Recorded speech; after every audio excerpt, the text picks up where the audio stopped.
हे, तुम संदीप हो ना, जो मेरे पड़ोस में रहता है? हाँ मैं संदीप हूँ, पर तुम कौन हो? अरे मेरे यार, तेरा बचपन का दोस्त लकी।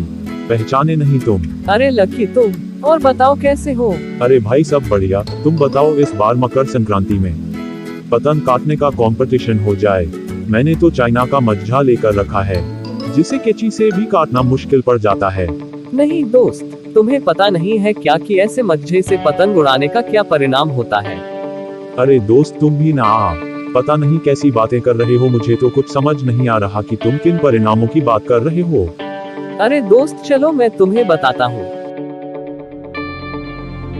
आप सभी का स्वागत है। जैसा कि आप सभी को पता ही है कि 14 जनवरी को हम सबका सबसे पसंदीदा मकर संक्रांति का त्योहार आ रहा है। इस दिन सभी लोग अपनी पतंग लेकर पतंगबाजी करने जाते हैं। परंतु सावधान, हमारा एक फैसला अन्य लोगों व जानवरों की जान भी ले सकता है। जानना चाहते हैं कैसे? तो देखिए। पतंग उड़ाने की प्रतियोगिताओं में इस्तेमाल किए जाने वाले मांझे को अक्सर चिपकने के लिए लेपित किया जाता है और इसे तेज बनाने के लिए पाउडर या बारीक कुचले कांच, धातु या अन्य सामग्री के साथ मिलाया जाता है। यह हजारों कबूतर, कोयान, उल्लू, लुप्तप्राय गिद्धों और अन्य पक्षियों के लिए घातक है, जो अक्सर तार में उलझ जाने पर घायल होते हैं या मारे जाते हैं। 2018 में वन विभाग के अधिकारियों ने बताया कि मकर संक्रांति पर्व के दौरान सामूहिक पतंगबाजी के बाद राज्य के वन विभाग द्वारा गुजरात में 4000 पक्षियों को बचाया गया था। इनमें से ज्यादातर मामले गुजरात और अहमदाबाद शहरों में सामने आए।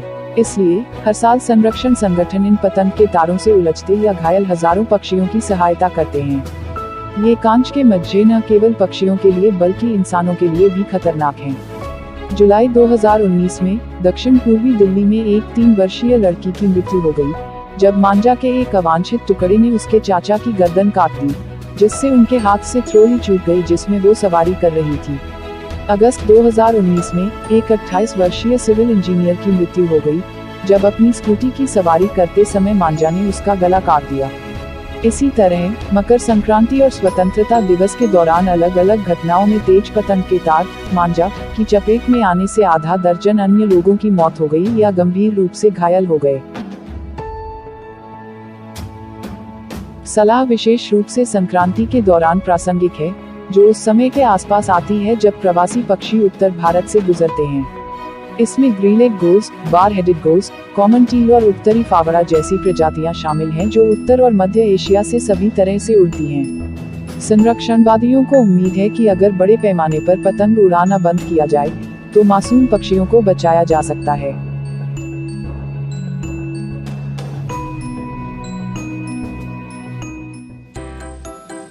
तुम्हारा बहुत बहुत शुक्रिया दोस्त। अगर तुम मुझे यह सब नहीं दिखाते तो मैं पता नहीं कितने मासूमों की जान ले लेता। कोई बात नहीं दोस्त, अब हम मिलकर सबको यह बात बताते हैं कि खुद बचे, दूसरों को बचाएं, मांझे से पतंग न उड़ाएं।